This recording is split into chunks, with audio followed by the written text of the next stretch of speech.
skrækkelige brud har vi lært af historien. Men som det ser ud nu, vil jeg tro, at om 20, 30, 40 år, måske lidt mere, måske lidt mindre, der er vi to racer her på jorden, nemlig de gammeldags mennesker, som er sådan nogle som os, og de nye mennesker, som er biologiske robotter, og som ikke behøver at gå i skole. De kan bare få en chip ind i lungen.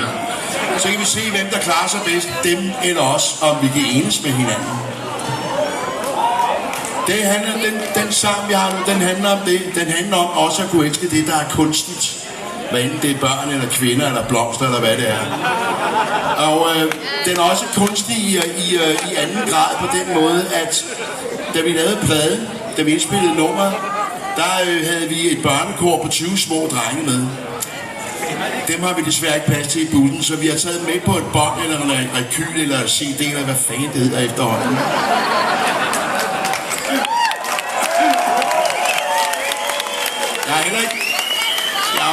Jeg er heller ikke helt sikker på, at det vil spænde sig godt af. Jeg tør slet ikke at tænke på, hvad BT Ekstrabladet ville få ud af, at vi kører rundt med 20 små drenge i bussen.